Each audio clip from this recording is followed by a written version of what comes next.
Hola a todos, mi nombre es Francisca Meneses, soy químico farmacéutico y hoy les vengo a hablar de farmacología geriátrica.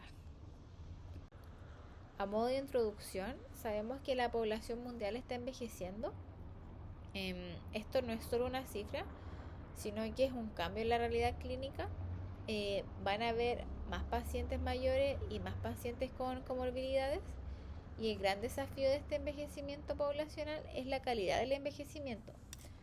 El objetivo como profesionales de la salud no es solo prolongar la vida, sino que intentar asegurar que esta vida sea funcional y saludable. Lamentablemente, con el envejecimiento hay una relación con una mayor carga de enfermedad y lo que conlleva a un mayor uso de medicamentos.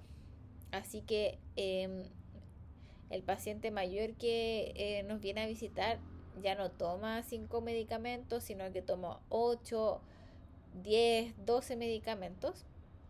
Por lo tanto, hay un mayor riesgo de que este paciente esté expuesto a medicamentos potencialmente inapropiados. De hecho, la exposición a estos medicamentos potencialmente inapropiados y el consumo de múltiples fármacos son la causa de una gran parte de los problemas que se ven en la clínica diaria. Em, Esto también puede llevar a una pérdida de la funcionalidad del paciente y también al desarrollo de síndromes geriátricos como son las caídas. También puede aumentar el riesgo de un deterioro cognitivo, mayores hospitalizaciones. Así que el objetivo de esta clase es entender por qué una persona mayor puede procesar los fármacos de una manera tan distinta y cómo podemos contribuir a un uso más seguro de los fármacos. Bueno, es importante diferenciar la edad cronológica del envejecimiento, el cual es un proceso biológico, metabólico y progresivo que ocurre a nivel molecular. Se han identificado los sellos del envejecimiento, que son los motores de este deterioro molecular. Entre ellos están la inestabilidad genómica, la disfunción mitocondrial, la inflamación crónica, la senescencia celular y el desequilibrio de la proteostasis. Por otro lado, sabemos que la velocidad del envejecimiento es individual y que está influenciada por la predisposición genética y también por los factores ambientales como el consumo de tabaco, exposición a distintas toxinas, la presencia de buena dieta, etcétera. Y bueno, el resultado de este deterioro biológico es lo que vemos en la clínica, que sería la coexistencia de múltiples patologías. Entonces, la pregunta es, ¿cómo hacemos la conexión? O sea, cómo el daño celular que vimos anteriormente se traduce en un riesgo clínico real para el paciente. Las alteraciones celulares, ya sean en la composición, en la función orgánica, predisponen a la aparición de eventos adversos por fármaco. Para ello nos vamos a enfocar en 3 mecanismos claves y sus consecuencias directas en la farmacocinética. Primero está en la disfunción mitocondrial. Por ejemplo, si las células del hígado y el riñón tienen menos energía, significa una menor actividad metabólica general, en donde esto no es solo teoría y que se traduce directamente en una reducción de la capacidad de eliminación de fármacos. El hígado necesita energía para las enzimas de biotransformación, el riñón necesita energía para el transporte tubular. Por lo tanto, si estos procesos son lentos, el fármaco va a permanecer más tiempo en el cuerpo. Por otro lado, también está la inflamación crónica, en donde este daño progresivo hace que los órganos funcionen con una deficiencia de base. El mismo ejemplo, un riñón o un hígado que están crónicamente inflamados por la diabetes, por la hipertensión, van a tener una menor capacidad intrínseca para procesar los fármacos. Por último está la proteostasis, en donde el desequilibrio en la síntesis proteica va a ser relevante para el volumen de distribución, porque, por ejemplo, la albúmina, que es la principal proteína de transporte, puede disminuir. Por lo tanto, si hay menos albúmina en la sangre, va a haber una mayor fracción de fármaco libre, que es la porción activa del medicamento, y por lo tanto va a haber más riesgo de toxicidad. Bueno, comencemos ya con la farmacocinética, con el primer proceso, que sería la absorción. Bueno, este proceso está generalmente preservado en una persona mayor. Esto significa de que la cantidad total de fármaco que llega a la circulación, que está representado por el área bajo la curva, no se altera de forma significativa. Esto es súper importante porque la mayoría de los ajustes de dosis no se basan en la absorción, sino que en los pasos siguientes de la farmacocinética. Sin embargo, la velocidad a la que ocurre la absorción sí cambia, y esto se debe a dos factores principales. Primero, porque hay una disminución en la motilidad gastrointestinal y hay una disminución en el vaciamiento gástrico, lo que esto prolonga el tiempo en que el fármaco pasa en el estómago y en el intestino antes de que sea completamente absorbido. Además, el flujo sanguíneo esplácnico también va disminuyendo con la edad, lo que disminuye la velocidad de transporte del fármaco desde el intestino hacia la circulación hepática, en donde el resultado es que el tiempo para alcanzar la concentración máxima es mayor. Por lo tanto, el pic del fármaco se demora más en llegar. Esto es relevante en la clínica. Por ejemplo, el uso de tramadol en una persona joven para un dolor agudo puede significar que va a sentir alivio a los 30 minutos después de haber consumido el fármaco. Sin embargo, una persona mayor puede tardar 60 o 90 minutos en sentir alivio al utilizar la misma dosis. Bueno, por otro lado, con el envejecimiento, la liberación del ácido gástrico disminuye, por lo que el pH gástrico aumenta, volviéndose menos ácido, generalmente entre valores de 4 y 5. Pero, ¿cuál es la implicancia de esto? Los fármacos son ácidos débiles, por lo tanto, para disolverse y absorberse bien, necesitan un ambiente ácido. Entonces, al tener un pH más alto, puede disminuir la absorción de estos ácidos débiles. Esto puede ocurrir principalmente con algunos anticoagulantes orales o algunos medicamentos antirretrovirales. También este efecto teórico se convierte en un problema real y súper frecuente con el uso inapropiado de inhibidores de la bomba de protones, en donde su uso de forma crónica va a elevar aún más el pH, pudiendo generar más interacciones entre fármacos o reducir la eficacia de ciertos medicamentos que requieren un ambiente ácido para su absorción.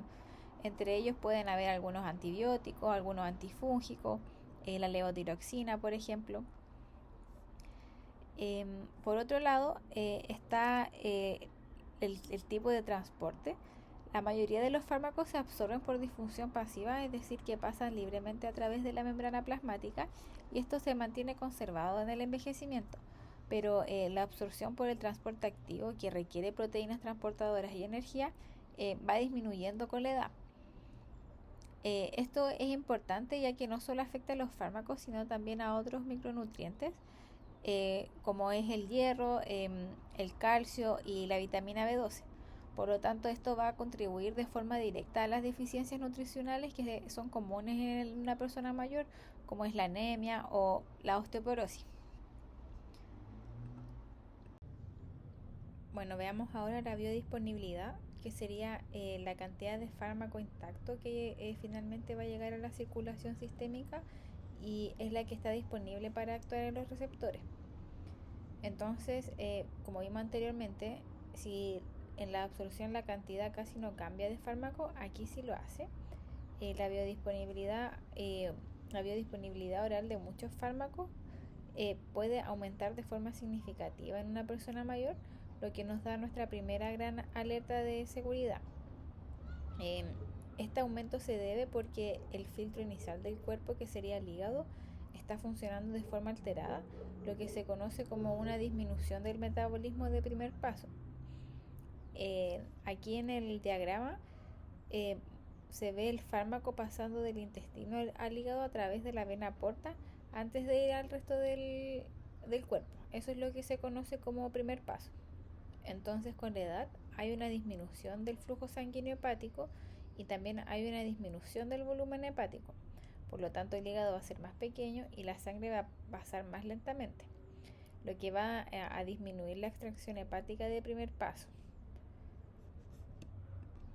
Entonces, el metabolismo del hígado va a ser más lento y va a significar que no va a poder metabolizar todo el fármaco que corresponde. Por lo tanto, esa fracción que no va a ser metabolizada va a pasar directamente a la circulación sistémica. Por lo tanto, va a significar de que hay una mayor proporción del fármaco que va a llegar al sitio de acción.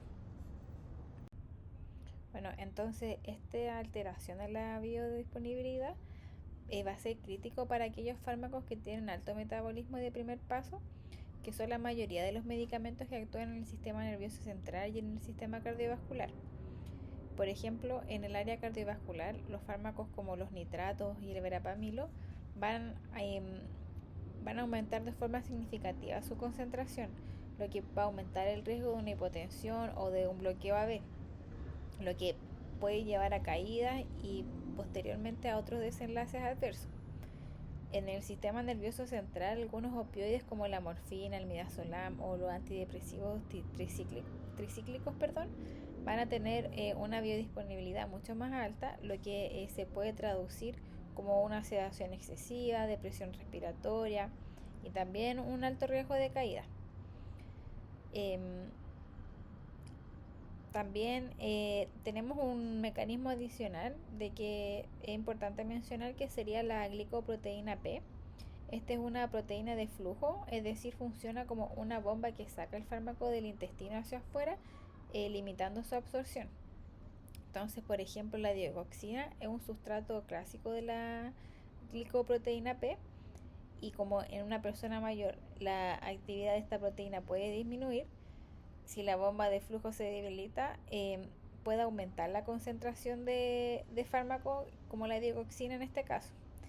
Y además, considerando de que la digoxina ya es un fármaco con un margen terapéutico muy estrecho, el riesgo de toxicidad va a ser mucho mayor. Por esta razón, se considera incluso inapropiado utilizar dosis superiores a 0.125 miligramos de digoxina al día en una persona mayor, a menos que haya una indicación muy específica y una monitorización muy exhaustiva del uso de este fármaco. Bueno, por eso es importante aplicar un principio importante dentro de la farmacología geriátrica, que es el Start Low, Go Slow, que es iniciar a dosis bajas e ir titulando lentamente la dosis hacia arriba, basándose en la respuesta clínica del paciente y en la tolerabilidad. Bueno, pasando al siguiente fase de la farmacocinética, que es la distribución. Esta es quizás donde se hace más evidente que el cuerpo de una persona mayor es un compartimento totalmente diferente. Bueno, aquí en la imagen se puede observar cómo el envejecimiento altera la relación entre el agua, la masa magra y la grasa. Se ha descrito que hay una disminución del agua corporal total y de forma simultánea hay un aumento de la masa grasa relativa. Esto cambia de forma drástica el volumen de distribución para casi todos los fármacos, llevándonos a una dualidad que hay que tener en cuenta al momento de prescribir, es que el riesgo para los fármacos hidrofílicos y para los fármacos lipofílicos. Bueno, una persona mayor tiene menos agua corporal, como había mencionado recientemente, hasta un 17% menos. Y entonces la pregunta que tenemos que hacernos es que si el disolvente disminuye, ¿qué es lo que pasa con la concentración de soluto? Esto significa que el volumen de distribución disminuye, por lo tanto los fármacos altamente hidrofílicos, o sea, los que tienen afinidad por el agua, como la digoxina o los aminoglucósidos, alcanzan mayores concentraciones plasmáticas. Esta alta concentración puede llevar a una toxicidad aguda, como por ejemplo arritmias por dioxina o nefrotoxicidad por aminoglucósido. Por lo tanto, para manejar este riesgo, la regla sería disminuir la dosis de carga para evitar este pic de toxicidad inicial. En el otro extremo, una persona mayor tiene un aumento de la masa grasa, por lo tanto el volumen de distribución aumenta. En el caso de los fármacos lipofílicos como el diazepam, se secuestran en este compartimento graso, ya que la grasa funciona como un reservorio o como un depósito de que el fármaco se va liberando lentamente y de forma sostenida en el tiempo. Entonces, esta liberación sostenida aumenta la vida media de eliminación de los fármacos, que sería el tiempo en que tarda en eliminarse. Entonces, por ejemplo, la vida media del diazepam puede ser casi 3 veces mayor que en una persona joven. Y esto, que si bien puede causar toxicidad aguda, también causa una toxicidad crónica y prolongada, llevando a efectos adversos como sedación diurna, confusión, inestabilidad y caídas. Bueno, continuando con la distribución, veamos la unión a proteínas. Recordemos de que solo el fármaco libre es el fármaco que está activo y el que puede generar efecto o toxicidad, y el fármaco unido a proteínas es inactivo. Bueno, la albúmina, que es la proteína que transporta principalmente a los fármacos ácidos y algunos neutros, con la edad, ya sea por desnutrición o en estado de inflamación crónica o por una enfermedad, la concentración de albúmina disminuye. Por lo tanto, aquí va a haber un problema con la porción libre de los fármacos. Esta va a aumentar y por lo tanto va a haber un aumento de la fracción de fármaco que es activa y que va a estar circulando en la sangre. Esto es crucial para los fármacos con alta unión a proteína, a la albúmina principalmente, como es la warfarina, la fenitoína, las benzodiazepinas y los AINES. El riesgo es mayor para los fármacos con margen terapéutico estrecho. Esto significa que un cambio minúsculo en la fracción libre se puede traducir en un riesgo clínico muy grande. Por ejemplo, en la fenitoína, que es un antiepiléptico, un aumento de la fenitoína libre causa rápidamente neurotoxicidad que puede observarse a través de nistagmo, ataxia o temblores, lo que va a requerir un ajuste de dosis. Por otro lado, la warfarina va a disparar el INR y por lo tanto el riesgo de sangrado va a ser mucho mayor. Es por eso de que se debe monitorear constantemente e ir ajustando la dosis de warfarina en tiempo real si el paciente, por ejemplo, desarrolla una infección o un proceso que disminuye la albúmina. En cuanto a la alfa-1 glicoproteína ácida, que es la que transporta los fármacos básicos, también cambia, pero su impacto en el ajuste de dosis es menor y es más inespecífico, así que el foco debe ser la albúmina. Continuando con el metabolismo, este proceso ocurre principalmente en el hígado y tiene un rol fundamental, que es biotransformar a los fármacos haciéndolos más solubles en agua, para que de esta forma el riñón pueda finalmente eliminarlos. Si el fármaco es muy liposoluble, como la mayoría de los medicamentos, el riñón no puede eliminarlo de forma eficiente y lo reabsorbe.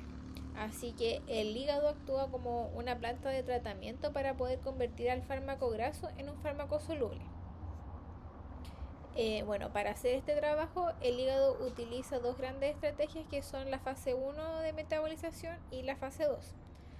La fase 1 implica reacciones de oxidación, de reducción e hidrólisis, en donde se realiza a través de las enzimas del citocromo P450, en donde se modifica la estructura química del fármaco. En la fase número 2, esta consiste de conjugación como la glucuronidación o la sulfatación, en donde el proceso de metabolismo significa de que se le añade una molécula que es grande y soluble al fármaco. De esta forma se vuelve más hidrosoluble y está listo para la excreción.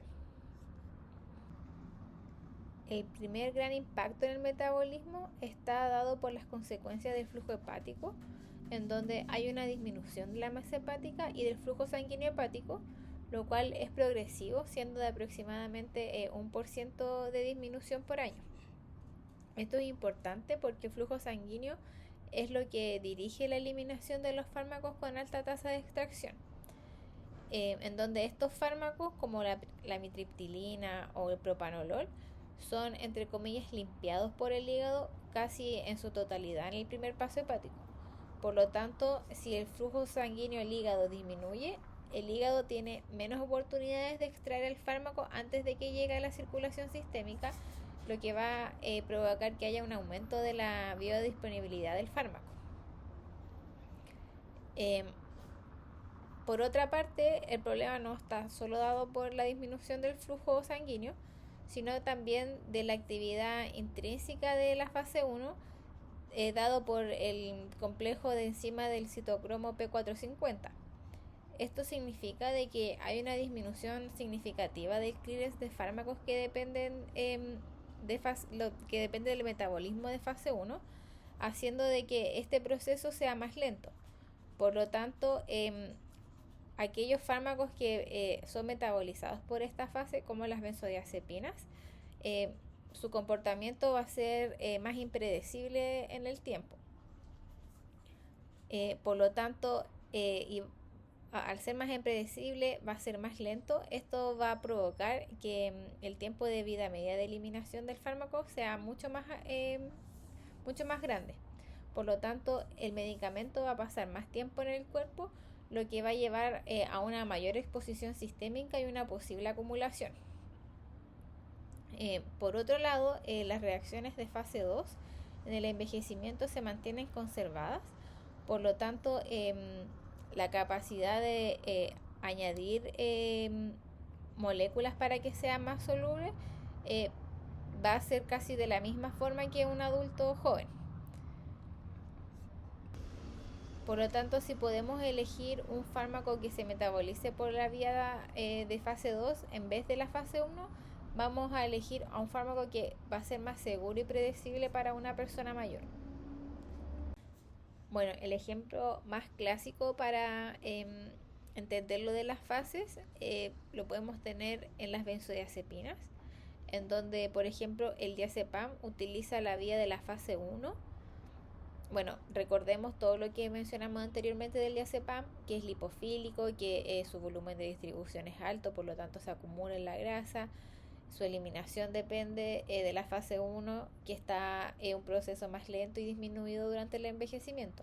Por lo tanto, ¿cuál va a ser el resultado de que una persona mayor consuma diazepam?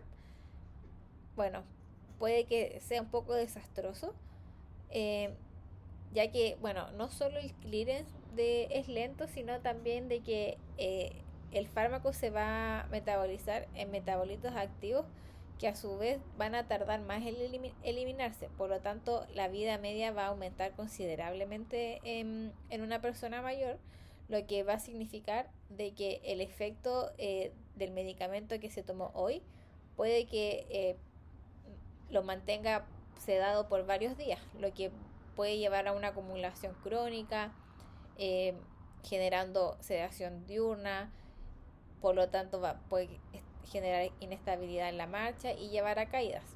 Es por esta razón que el diazepam generalmente no se utiliza en personas mayores y está explícitamente indicado como un medicamento potencialmente inapropiado. Bueno, en contraste, el lorazepam se metaboliza por fase 2 mediante la glucuronidación. Entonces, donde habíamos dicho que esta fase es estable y no se ve afectada por el envejecimiento. Aunque el lorazepam sigue siendo un psicotrópico y debemos usarlo con cautela, su metabolismo no se ve significativamente alterado y es estable, y por lo tanto hay una menor variación en su volumen de distribución y en su vida media. Además, no produce metabolitos activos peligrosos, lo que va a llevar a una respuesta más predecible. Por lo tanto, estas características farmacocinéticas hacen de que el lorazepam sea la benzodiazepina de elección en las personas mayores. Otro concepto que debemos entender es el de inducción e inhibición enzimática.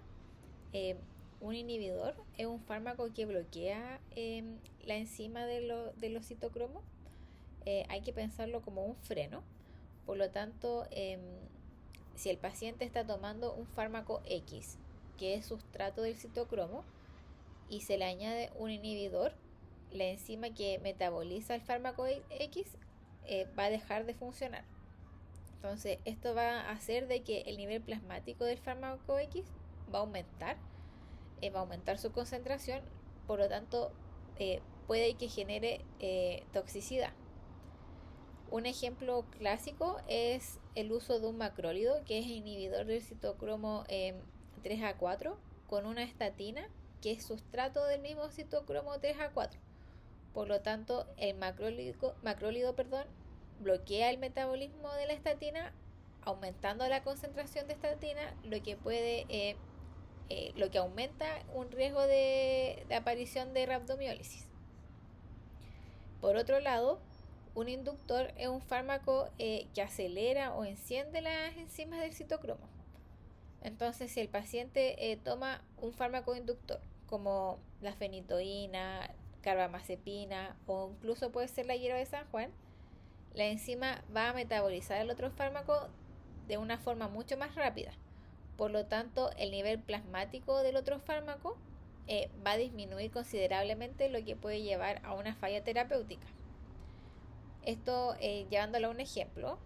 Por ejemplo, si un paciente está anticoagulado con una ABK y le añadimos un inductor, va a acelerar su metabolismo, por lo tanto la concentración del anticoagulante en sangre va a ser menor, generando un riesgo de trombosis.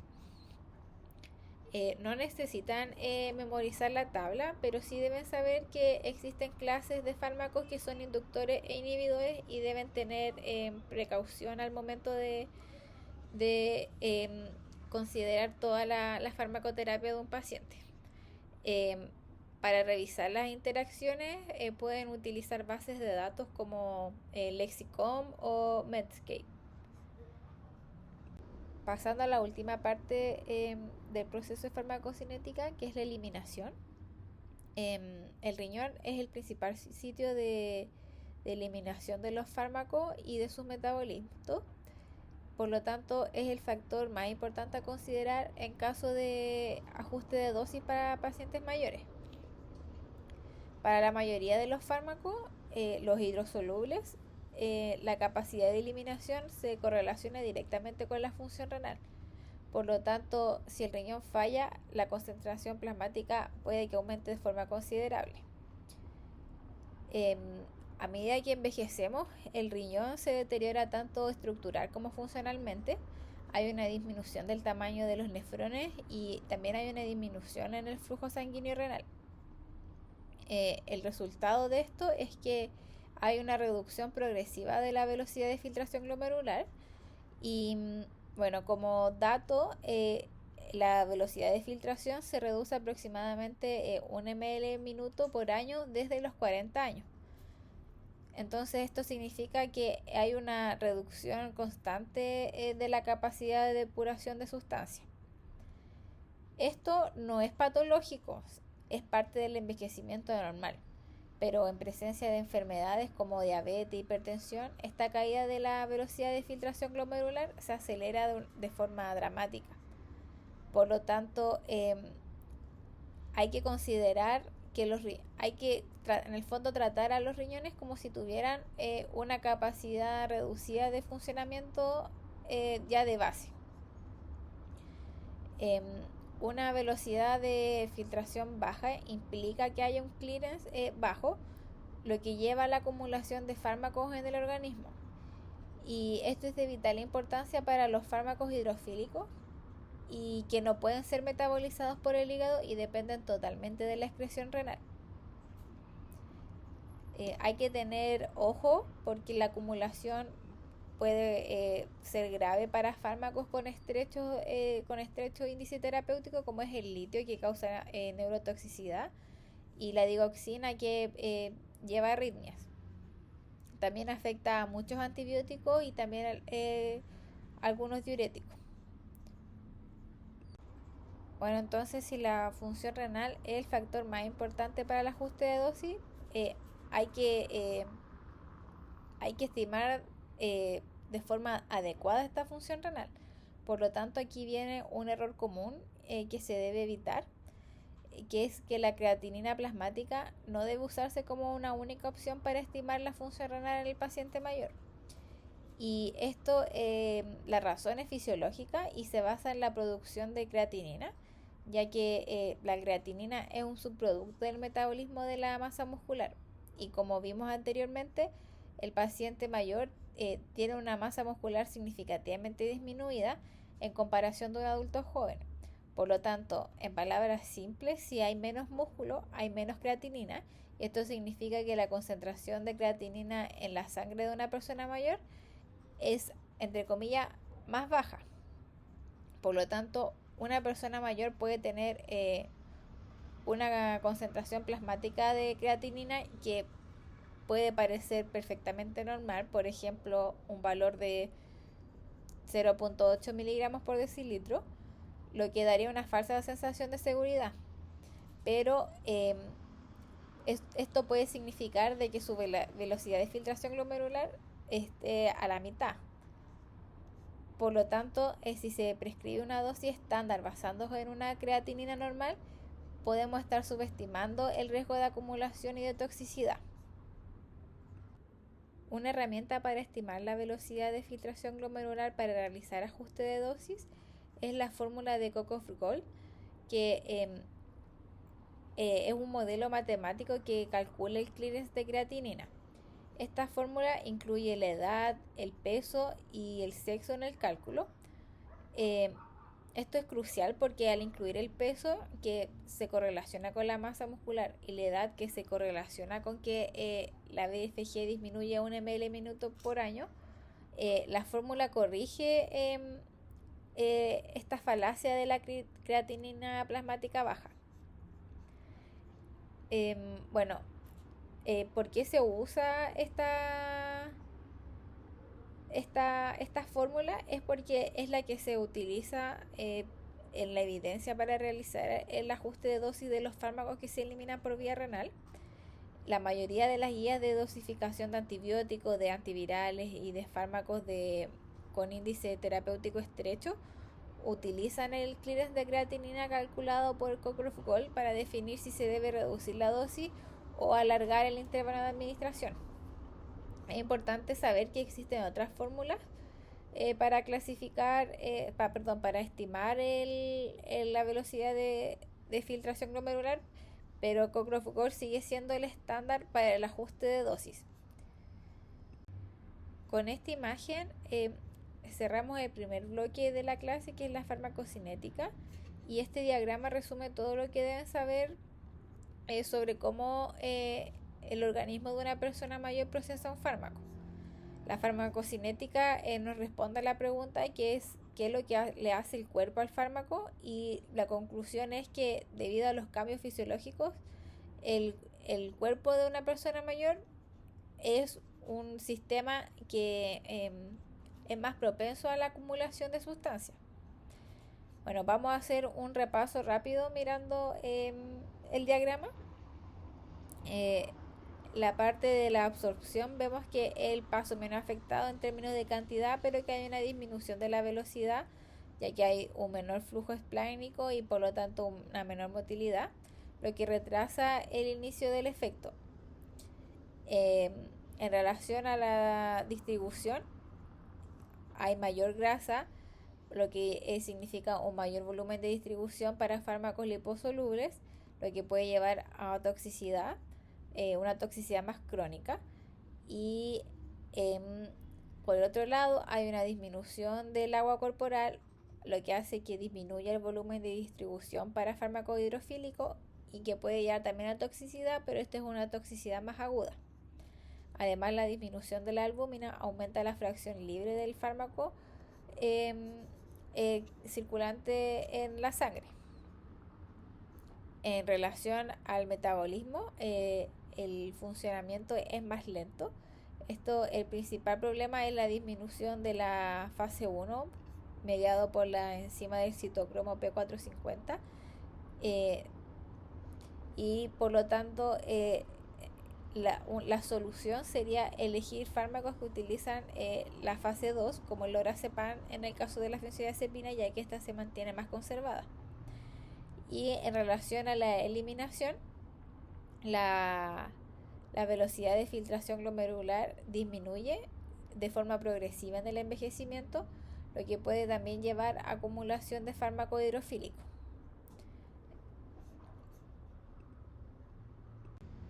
Bueno, siguiendo con el siguiente proceso, que es la farmacodinámica, que nos responde la pregunta qué es lo que le hace el fármaco al cuerpo. El mensaje aquí es de que la farmacodinámica de la persona mayor está alterada, en donde este tipo de pacientes suele ser más sensible a los efectos de los fármacos debido a que hay cambios a nivel de los receptores y del sistema orgánico.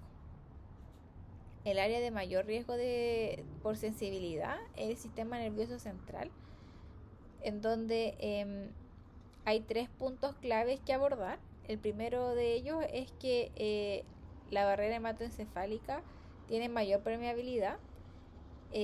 Esto está dado porque la glicoproteína P, que es la proteína que bombea los fármacos hacia afuera del sistema nervioso central, disminuye, lo que significa que hay una mayor entrada y permanencia del fármaco en el cerebro. En segundo lugar, hay una disminución en la densidad de algunos receptores, como los receptores de 2 de dopamina, lo que se traduce en que la respuesta efectiva se logra con dosis más bajas. Por lo tanto, si damos una dosis estándar, estamos sobrecargando los receptores restantes, lo que aumenta el riesgo de efectos adversos severos, como puede ser los efectos extrapiramidales con los antipsicóticos. El tercer punto es la disminución del tono colinérgico. Esto significa que hay menos acetilcolina, que es esencial para el estado de alerta. Entonces, esta vulnerabilidad basal de un menor tono colinérgico hace que la persona mayor sea más sensible a cualquier fármaco con propiedades anticolinérgicas, como los antidepresivos tricíclicos, los antihistamínicos de primera generación. Bueno, y el uso de estos fármacos con propiedades anticolinérgicas en una persona mayor puede llevar a declive cognitivo, declive funcional, aparición de delirium y de efectos adversos periféricos como es la constipación y la retención urinaria. A modo de ejemplo, como mencionaba anteriormente, la persona mayor tiene una disminución de la densidad de los receptores de 2 de dopamina. Entonces, en el caso del haloperidol, que actúa bloqueando estos receptores en un adulto joven, donde una dosis de 5 miligramos puede ser necesaria para bloquear alrededor del 70% de los receptores, lo que busca el efecto antipsicótico deseado. En una persona mayor, como hay menos receptores, esa misma dosis de 5 miligramos puede bloquear el 100% de los receptores disponibles. Por lo tanto, al saturar el receptor se activa una vía de efecto secundario, teniendo como resultado un riesgo desproporcionado de efectos extrapiramidales como parkinsonismo, rigidez, temblor, a dosis que consideramos normales. Por lo tanto, en el caso de que se requiera el uso de antipsicótico, hay que considerar las dosis mínimas efectivas, que serían 1 o 2 miligramos de haloperidol, por ejemplo. En el caso de las benzodiazepinas, bueno, por el lado farmacocinético que vimos anteriormente, el diazepam se acumula por ser más lipofílico y por disminución del clearance. Por el lado farmacodinámico, el sistema nervioso central de una persona mayor tiene mayor sensibilidad central a los efectos sedantes y depresores. Por lo tanto, la combinación de una mayor concentración dada por la farmacocinética y una mayor sensibilidad dada por la farmacodinámica resulta en una mayor sedación, mayor declive cognitivo y puede llevar a un mayor riesgo de caídas. Es por esto que el principio de toda prescripción en personas mayores es iniciar con dosis baja e ir titulando lentamente. Continuando con la farmacodinamia, pasamos al sistema cardiovascular, en donde el principal problema es la regulación autonómica alterada.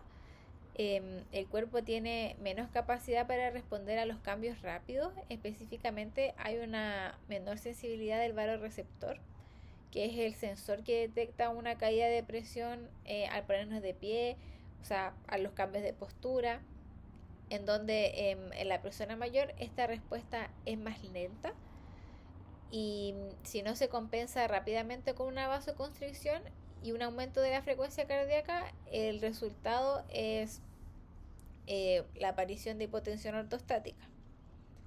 Esto hace que fármacos que bajan la presión sean especialmente riesgosos. Hay que tener cuidado con antagonista alfa 1 como es la doxazosina, que bloquea la vasoconstricción y es una causa muy frecuente de síncope y caídas al momento de levantarse. También en el caso de los antidepresivos tricíclicos, bueno, estos fármacos actúan por un bloqueo alfa 1 que causan hipotensión ortostática y además tienen un efecto anticolinérgico que causan confusión, que en el fondo actúan en el nivel del sistema nervioso central como vimos anteriormente. Por lo tanto, la combinación de mayor hipotensión y de efectos centrales aumenta de forma significativa el riesgo de caídas. La farmacodinamia cardiovascular también afecta a cómo funcionan los fármacos. Hay una menor respuesta a beta bloqueadores. El receptor beta-adrenérgico se vuelve menos sensible con el envejecimiento. Esto es algo paradójico, ya que mientras que la dosis de muchos fármacos se reduce, la dosis de beta bloqueadores a veces necesita ser un poco mayor para lograr el mismo efecto de disminución de la frecuencia cardíaca. También puede haber un mayor riesgo de hemorragia con el uso de anticoagulantes orales. Por ejemplo, la toxicidad de la warfarina no solo se debe a una disminución de la albúmina, sino que también hay una mayor sensibilidad tisular al efecto del anticoagulante, provocando de que el efecto sea más potente a nivel sistémico. Bueno, aquí hay algunos ejemplos que ya mencioné anteriormente de fármacos con una farmacodinamia alterada.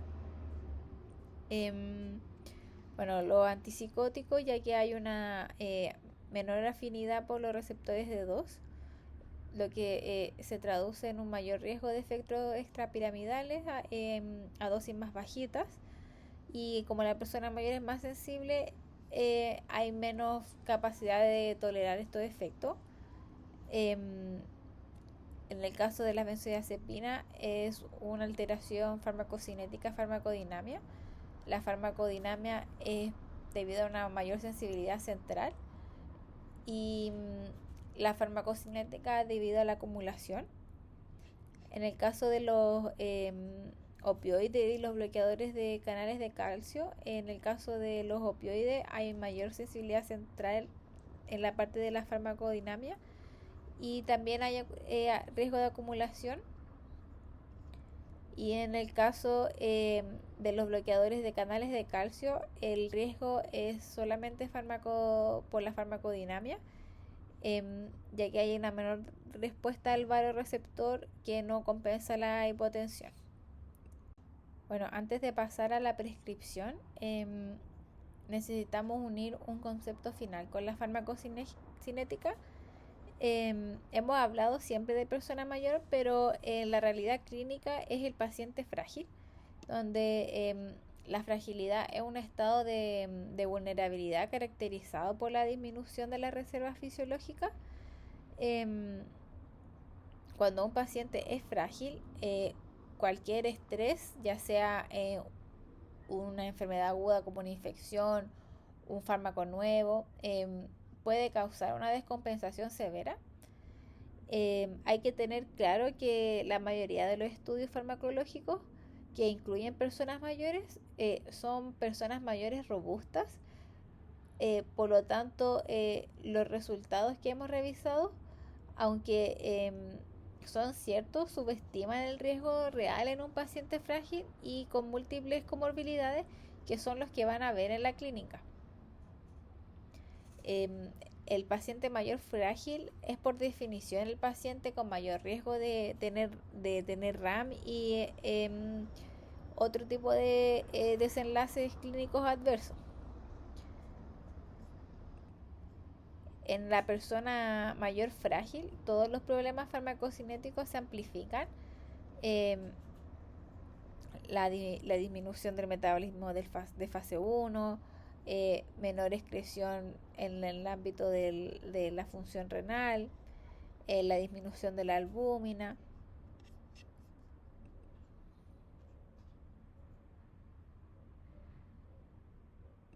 Por lo tanto, se podría decir que la combinación de todo esto crea una bomba de tiempo. Esta es la aplicación clínica de lo que vimos. Como ejemplo está el uso de lo anticolinérgico, por ejemplo la oxibutinina, que se utiliza para la incontinencia urinaria. Sabemos que en la persona mayor hay una disminución de la velocidad de filtración glomerular, una menor albúmina, por lo tanto la exposición de la oxibutinina va a aumentar significativamente, pero el verdadero peligro está dado por la farmacodinamia, ya que la oxibutinina es un antimuscarínico que atraviesa la barrera hematoencefálica.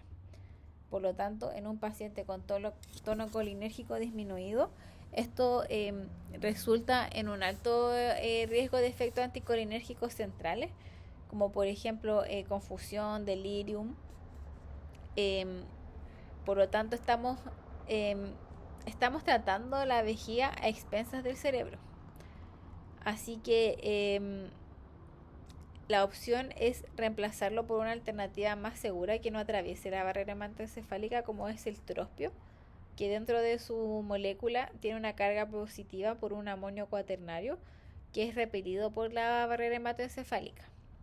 Otros ejemplos son los aminoglucósidos y la metoclopramida, que se utiliza para las náuseas, que las personas mayores son más susceptibles a los efectos extrapiramidales provocados por este fármaco. Por lo tanto, si la prescripción no es absolutamente esencial, debemos evitarla y buscar alternativas más seguras, como es el ondansetron. Una excepción es el paracetamol, ya que el metabolito tóxico del paracetamol, el NAPQI, se produce principalmente por la isoforma 1A2 del citocromo, en donde esta forma del envejecimiento está disminuida. Por lo tanto, teóricamente esto lleva a que hay una menor formación del metabolito tóxico. Por lo tanto, teóricamente podríamos utilizar dosis más altas de paracetamol en personas mayores. De todas maneras, se recomienda utilizar las dosis usuales de este fármaco y no, obviamente, sobrecargar la prescripción. Dejando atrás la farmacocinética y la farmacodinamia, vamos a entrar a la aplicación clínica, que sería el enfoque terapéutico, el cual es una estrategia general sobre cómo manejar al paciente en su contexto clínico, ya que no se trata solo de qué fármaco recetar, sino de la intención y la intensidad. Esto lo podemos resumir en preguntas claves antes de prescribir, que rara vez se hacen en adultos jóvenes, que son ¿qué tan agresivo voy a hacer con la terapia? ¿Cuál va a ser mi objetivo final? Ya sea curar, prolongar la vida o solo aliviar síntomas. Y esto nos lleva a una definición esencial en geriatría, que es cuando una terapia es inapropiada. Esto se consideraría inapropiado cuando la farmacoterapia no se ajusta al pronóstico o a la etapa de la enfermedad. Esto no es un juicio sobre el fármaco, sino sobre el juicio clínico. Pensemos en un paciente en una fase terminal con una esperanza de vida de semanas o meses.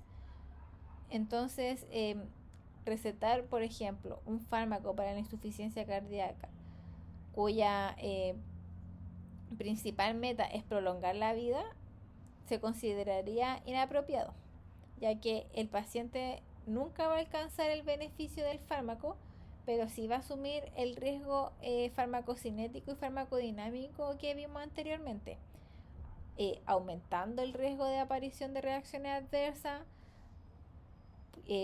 y aumentando el malestar general.